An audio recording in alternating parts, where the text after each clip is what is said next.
নমস্কার, বর্তমান কথায় আপনাদের সকলকে স্বাগত।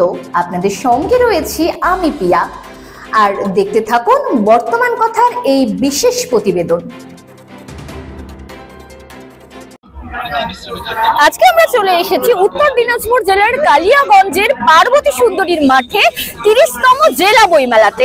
আর এখানে আসা মাত্রই বেশ পুজো পুজো একটা ফিল হচ্ছে। এটার কারণ কিন্তু বলছি, প্রথমে ডেকোরেশনটা এত সুন্দরভাবে এটা চারপাশে সাজানো হয়েছে, যা কিন্তু মানে না আসলে কেউ বলতে পারবে না, এত সুন্দরভাবে চারপাশটা ডেকোরেশন করা হয়েছে। তবে অবশ্যই এখানে আসার সাথে সাথেই গেটের মধ্যে ঢুকতেই কিন্তু প্রধান আকর্ষণ যেটা এই বই মেলার, সেটা হচ্ছে সেলফি জোন। ইতিমধ্যেই দেখতে পাচ্ছেন আই লাভ বই, এই যে সেলফি জোনটা করা হয়েছে, এখানে কিন্তু অনেক যে উঠতি ছেলে মেয়েরা, ইয়াং জেনারেশন, তারা কিন্তু আসা মাত্রই কিন্তু ঠাপাস করে একটা কিন্তু সেলফি কিন্তু অবশ্যই তুলে নিচ্ছে। আর আমরা দেখতেই পাচ্ছি পাশে কিন্তু এই বই মেলাতে ঢোকা মাত্রই কিন্তু এই সেলফি জোনে সেলফি তুলতে কিন্তু একটা ভিড় লক্ষ্য করা যাচ্ছে। তাহলে আমরা আরো স্টলে যাব, সেখানে দেখবো বই প্রেমী কতটা আর সেলফি প্রেমী কতটা রয়েছে এখানে। চলুন। নাম কি, কোথা থেকে এসেছো? আমার নাম হচ্ছে সুপ্রিয় সরকার। আমি বর্তমানে স্টুডেন্ট, ঠিক আছে, পড়াশোনা করছি।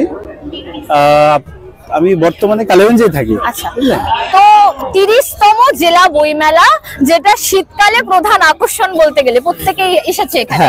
তো এখানকার বিশেষ একটা দেখা যাচ্ছে এই প্রথম সেলফি জোন। তো কেমন লাগছে সেলফি জোন? আমাদের এই সেলফি জোনটা খুব ভালো হয়েছে, ঠিক আছে। এই বইমেলার প্রধান আকর্ষণ বলতে এক নম্বর তো বই থাকবেই, ঠিক আছে, তার সাথে সাথে অনেক আড্ডা দেওয়ার জায়গা আছে, প্লাস এই সেলফি জোনটা খুব সুন্দর করেছে। তোমাদেরকে দেখলাম সব বন্ধু বান্ধব মিলে এখানেই ছবি ফোকাসটা বেশি করতে। তো এটার মানে ডেকোরেশনটা কেমন লাগছে? ডেকোরেশনটা খুব সুন্দর করেছে। আচ্ছা, কি মনে হচ্ছে, মানে পূজা পূজা কি মনে হচ্ছে? একটা পূজা পূজা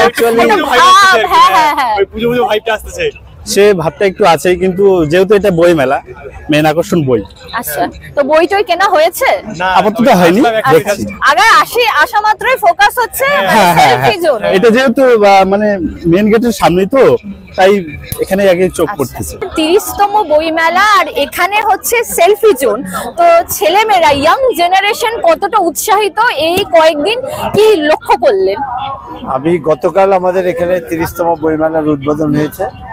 আমি লক্ষ্য করলাম যে বইমেলার বইপ্রেমিক যে কম আছে, আজকের ইয়ং জেনারেশন, তারা সেলফি মানে মোবাইলের যুগে, নেটওয়ার্কের যুগে তারা সেলফি তোলার জন্য এত ব্যস্ত যে বইয়ের সাথে সাথে এটাও তাদের একটা নিজস্ব একটা যে সত্তা, আমি এখানে আসছি বইমেলায়, আমার স্মৃতি নিয়ে যাব, সেই স্মৃতিটা হচ্ছে এই বইমেলার সেলফি জোনটা। এটাকে স্মৃতি হিসেবে নিয়ে যাচ্ছে যে আমি বইমেলাও ঘুরলাম, সঙ্গে আমার এই বইমেলার একটা স্মৃতি আমার সঙ্গে বহন করেছে। Thank you. আমাদের এই বিশেষ প্রতিবেদন এখানেই শেষ করছি। কেমন লাগলো অবশ্যই আমাদের কমেন্ট করুন, এবং লাইক, শেয়ার এবং সাবস্ক্রাইব করতে কিন্তু ভুলবেন না। দেখতে থাকুন বর্তমানের কথা।